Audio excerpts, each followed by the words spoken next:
The Pentagon will call its new cloud vehicle the Joint Warfighter Cloud Capability. The Pentagon says it canceled JEDI because its requirements have changed since the original solicitation.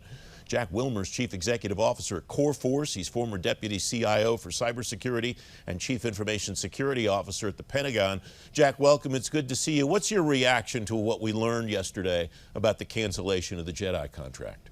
Yeah, thanks, Francis. So, I would say it's really a cool opportunity for the department to be able to start fresh. So they've obviously still got enterprise cloud computing requirements and needs. They've earlier this year announced the Joint All-Domain Command and Control Initiative, the AI Data Acceleration Initiative, and both of those are going to be heavily dependent on enterprise cloud. So DoD also has the same unique requirements in terms of being able to support tactical environments and ensure synchronization across security domains. And so I think all of these are things that, the promise of an enterprise cloud is going to be able to help the department solve. And so I'm really excited that they're going to have the opportunity to, hopefully get multiple enterprise clouds in place soon. If this is an opportunity to start fresh, how would you like to see the department do that to get this capability to the warfighter as soon as possible? It's 3 years behind schedule now.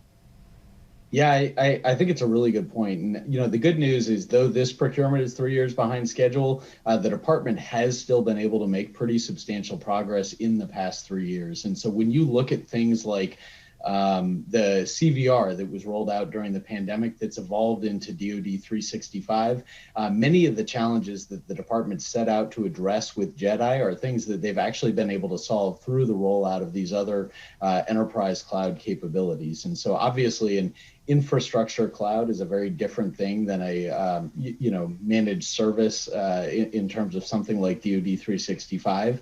However, there's a lot of security policies and other things that the department has been able to already update. I think there's still going to be a lot more work to do as they roll out the enterprise cloud infrastructure, but I think they're going to be able to take advantage of some of the major changes that they've done over the past few years. One of the things that strikes me that's changed dramatically in the last 3 years, as John Sherman talked about this yesterday, is that cloud has become so much more a commodity than it was 3 years ago. Is that potentially part of the opportunity that you see here, Jack, that the Pentagon, maybe the reason that it's decided to set this up as an IDIQ instead of basically it's starting from scratch on a new contract? Yeah, I think without a question. So, and cloud has been a commodity for a while now, but I think that where we've really seen some advances are on things like interoperability. So the ability to, have a workload on one cloud, move it to another, have workflows across multiple cloud providers, things that the department should absolutely be able to take advantage of. So I think that the fact that the cloud industry has evolved over the past couple of years, substantially more capabilities available, I think are also key factors in there. What do you expect to see us learn about this between now and October when the solicitation is supposed to come out? Or are we pretty much going to sit on it between now and then until we see what the solicitation actually says? I don't know the department's plans, but I do know industry well enough to know that we're going to hear lots of things about lots of capabilities that are available, probably in an attempt to influence, what the government ultimately comes out and contracts for. And I think that, my perspective is that if you look at the real key thing that the department's been trying to do since day one with the Enterprise Cloud Initiative is to accelerate the delivery of capability for the warfighter, to get capability into the warfighter's hands faster. Much of that requires policy changes on the government side, and that's some of the stuff that we've been able to work. But I think that there's also still tremendous capability that exists in the industry that are going to really help to accomplish that mission. And I think when you look at the tie-in again with JADC2, that Joint All-Domain Command and Control and AI Data Acceleration Initiative, I think that's going to really help industry position what capabilities they want to be able to have included with the cloud offerings. Does the position of JADC2 as being so integral to what the future fight looks like, Jack, make buying this cloud different than buying some other cloud, or are the principles the same in your view?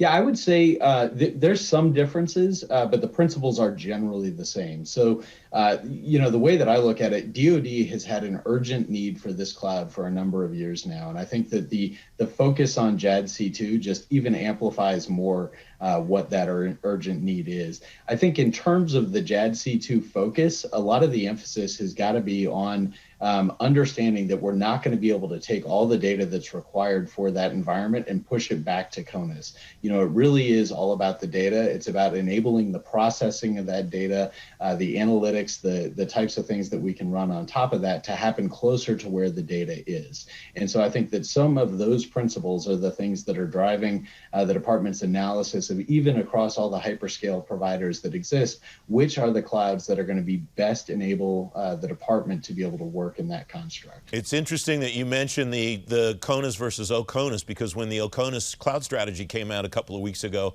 I got two different notes from two different people that don't know each other that said, this must mean JEDI's going out the window. Was that a sense that you had as well? Because nobody seemed to be really too surprised by this. They just were surprised that it was yesterday.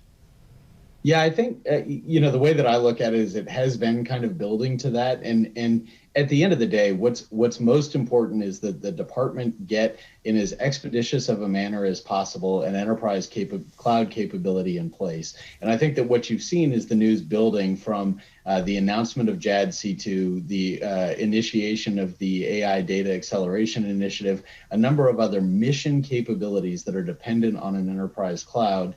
And then obviously JEDI has been mired in litigation for a number of years. And so I think that the department has this urgent need to get the cloud capability in place. And I think that when you look at the mission impact, the department looked at the acquisition strategy and found that this is probably going to be what's going to enable them to get that in place as quickly as possible. And I think the other key thing to keep in mind is the department has always had a strategy of multiple cloud vendors. It was never intended to be only one enterprise cloud. That was really part of the journey towards getting to multiple clouds. And again, a lot of the rationale behind that single cloud was that we had a lot that we had to learn on the department side in terms of new capabilities and policy changes, that sort of thing. And I think that what you've seen is over the past couple of years, the department's actually been able to knock a lot of those objectives down through MilCloud 2, CVR into O365, that sort of thing. So I think at the end of the day, it's really a culmination of events that's enabled the department to really just move to the next phase in its cloud strategy, which is bringing in multiple vendors. Jack Wilmer, thanks very much for joining me. It's great to have you back on the show. Thanks, Francis. Great to see you.